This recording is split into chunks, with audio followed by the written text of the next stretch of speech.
but we're not committed to the process. Because you're going to have to sacrifice your sleep. You're going to have to sacrifice going to parties. You're going to have to sacrifice playing 2K. I don't even play 2K anymore. I don't even know how to use the controls anymore, man. It's sad, really. I don't know how to use the controls anymore. I can't play 2K anymore because ever since I made up my mind that I was going to go into mission mode, the things that weren't a distraction to me before now became a distraction, and the things that were a distraction to me became a part of my mission. Now I have to spend time with my family because that's the legacy I want to leave behind. I want to be known as the son who was great to my father. I want to be known as a great brother to my siblings. To the people that I meet every single day of my life, I want to be known as somebody.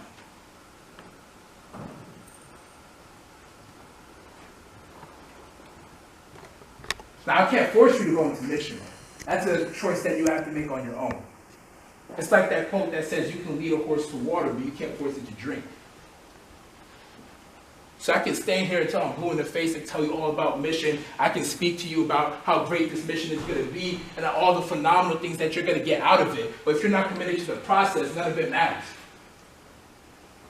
And for some of us, we came into school, we came into life just having this vision, this goal, this aspiration in mind. And when we have that in mind and we get hit by something called adversity, we get hit with something called opposition. And when we get hit with that, then we forget why we do what we do.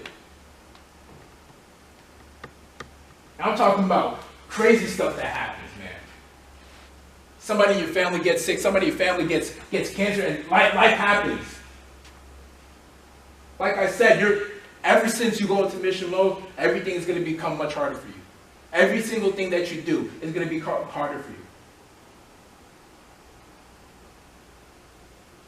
So as I ask you today to make up your mind to go into mission mode, I need you to understand the cost of being committed. Because the cost of commitment comes with sacrifice, comes with energy,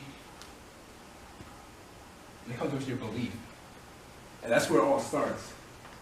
Because there are going to be people out there who don't believe in you, who don't believe what you can do. And like I said before, the potential on this campus is so abundant. It's not even funny, man. It's not. But I don't know about you guys, but I'm sick and tired of the lack of focus that I see here. How many of y'all want to put ESU on the map, man? For real? Anybody? Like for real, who wants to put ESU on the map? Impossible. Like we go to other places and you tell people what college you're from, they're like, I've never heard of that. All people know is Duke, Syracuse. They don't know no ESU. But when you make up your mind that you're on a mission to become the most successful person ever, to become the best that you can be, you never forget what you represent. You never forget where you come from. Some of you guys are in this campus. Some of you guys are coming to school because you are representing something that's much greater than you. But when you're only doing it for yourself, you're only going to get so far in life. Everything that I do in life right now is not because of me. I do it for my family. I do it for the people who believed in me when I didn't believe in myself. I do it for the people who have doubted me since birth. Everything I do is not because of me. It is a greater purpose than me. Some of you guys are here because you're in school because you have a homie who died. And you're going to school for him.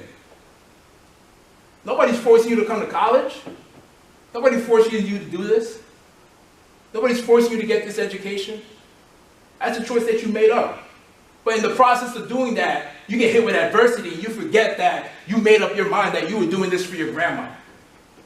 You forgot that you were doing this for your mom. Or for the people who doubted you. You forgot that you were doing this because you come from a place that there's such a bad negative vibe. And you came to this campus because you want to make a difference. You came to this campus because you want to make a change.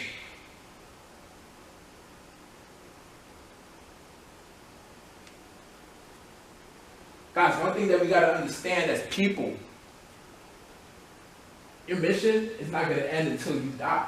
You know, there's a quote that says, here's a test to see when your mission is over. If you're still alive, it's not. And like I said before, every single day of my life, I got to live in mission mode. I got to make sure I use my life to be a blessing to somebody else.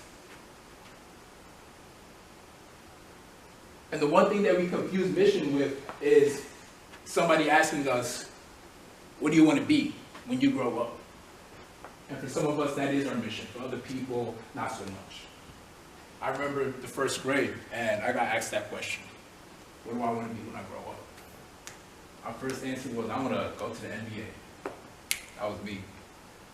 I wanted to go to the NBA. Everybody was like, nah, you can't do it. I was never this tall. I was never always this tall. I was like, maybe that tall. First grade. Nobody thought I could do it. I was like, okay, I'll just be a doctor like everybody else. But low-key, I wanted to go to the NBA. So all throughout middle school and high school, I played sports, and even though I didn't really play for the basketball team after my freshman year, for me it was track. I was a track star, so I thought maybe I could make a difference in track, because that was something I was nice at. You know, if you could beat me at basketball, that's fine. If you could beat me in football, that's cool. If you have soccer skills that I don't have, that's fine. But when it came to track, that was my sport. Nobody could beat me in that 400.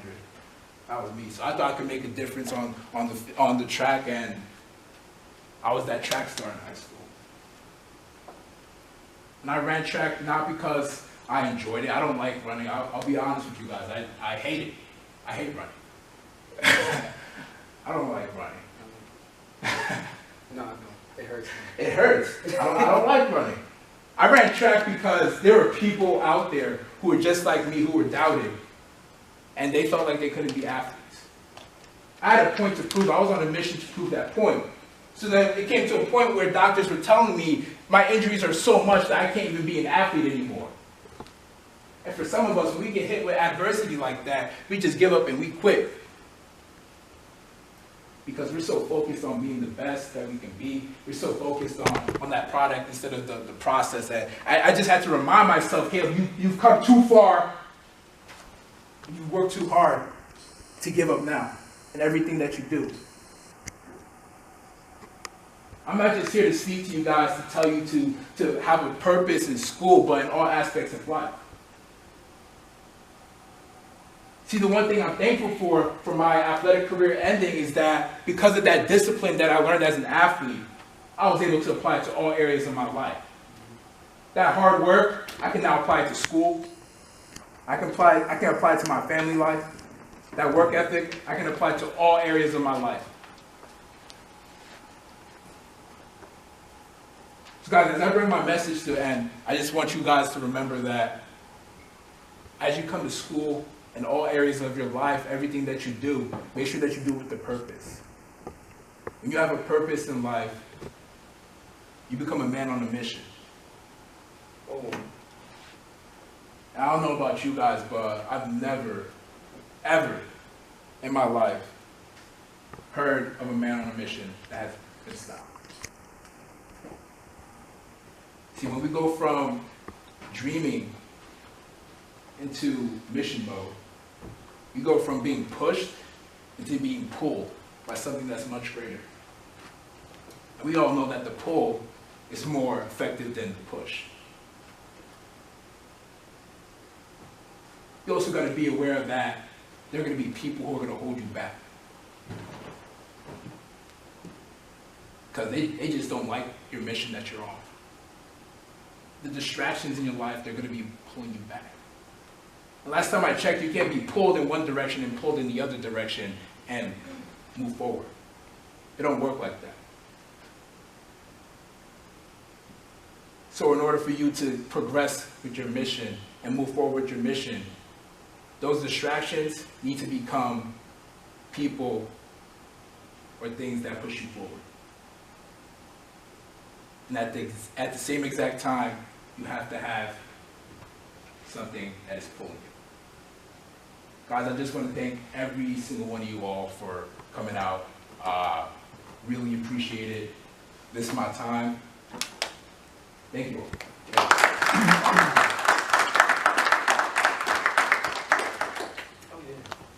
Nah, so y'all can go on and get with your days. But unless you got something to say, Lane. No, like you said.